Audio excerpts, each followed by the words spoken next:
I'm not even gonna sugarcoat it. The first on my list is Sword Art Online. I'm gonna be real, Sword Art Online is probably on most people's list when it comes to anime they just hate, the anime they don't like.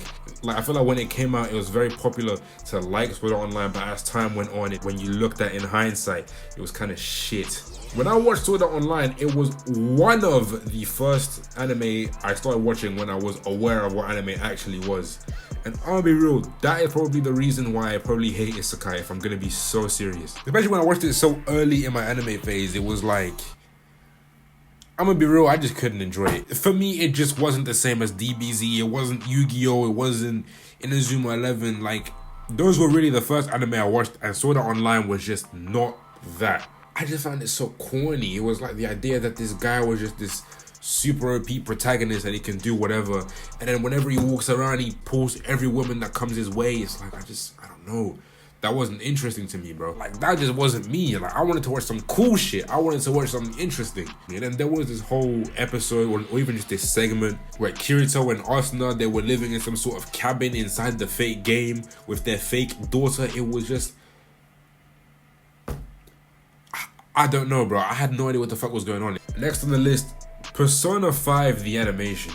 This was such a weird experience for me because Persona 5 Royal is my favorite game of all time. When I saw this, I thought Persona 5 my favorite game, and it's an anime. I like anime, I should watch the anime. It was like, see, what I thought I was gonna get was somewhat of a retelling of Persona 5, maybe with like added scenes. I have no idea how the fuck they managed to make Joker just as boring in the fucking game as he is in the anime. Like, this is a silent fucking protagonist. Like, add some shit, please. I don't think it would hurt to add extra scenes. I don't think it would hurt to make him more like an actual character in a show. Like, that wouldn't be crazy.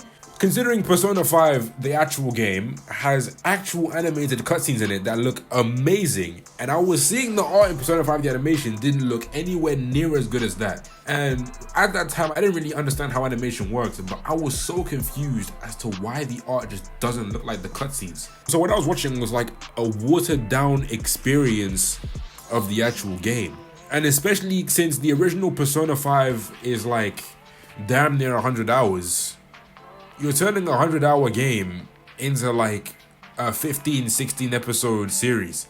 And I get that a lot of it is based in doing daily activities or in palaces. But when it comes to the palaces, they skip through the palaces like a bitch, bro. Like, they go through them so quick. I was like, what the hell? And I think the worst part is that when you're not playing Persona 5, you notice the issues because you're only focusing on the story and the characters. And Persona 5 is one of those games where the characters aren't necessarily bad, but they get fucked over by the writing.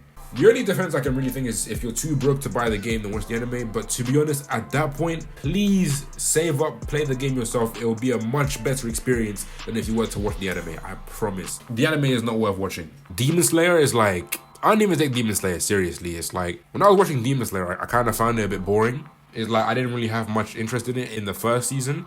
I thought the fight scene towards the end with Rui was great, but overall, after the first season, I just thought it was mid. Like, it wasn't anything special. I actually tapped it when the movie came out. I watched the movie was fucking great. I thought it was nice. Again, when I'm watching Demon Slayer, I don't expect anything special of the characters or the world building or whatever. Like, in general, everything just pretty fucking mid. Just the spectacle in the train arc was just way better. Everything they did there was great. I felt like the action was much more enjoyable. The characters weren't as annoying because you didn't spend as much time with them. Rengoku was kind of cool. The fight against Akaza was actually kind of cool towards the end. And then, you know, they had that little emotional moment for the people that cried. I didn't cry. Sorry, hot take, whatever, who cares? I don't think it's a hot take, but like, you want me to cry over Rengoku? That nigga was on screen for like an hour max. What the fuck? But hey, I tapped in for the entertainment district. Holy shit, they cooked! Episode 1 was so boring, like nothing happened. It was just so mid. But the moment the second episode kicked in and they started putting action scene after action scene, and it was pure action for the whole season, fuck, they cooked. I hate to admit it, but they fucking cooked, bro. Season 2 was live. I didn't even tap in for season 3. Like, I saw episode 1 of season 3, and then I got that same feeling I did watching episode 1 of season 2, where I just got bored. And especially because it was a 1 hour special. 1 hour of Demon Slayer. Who the fuck is watching an hour of Demon Slayer? Especially if it's like not even action, it's like it's just lore shit and setup. Like, I'm not interested, man. I'm really not interested. I don't think it's worth my time even now. I think they're working on a 4th season or 2nd movie basically, but Shit, man, I don't know. But I will never forgive Demon Slayer for doing the movie into second season format. Why? But yeah, those are all the anime I hated, man. The rest that I hate are all just fodder or just random seasonal anime. Yeah, man, that's it.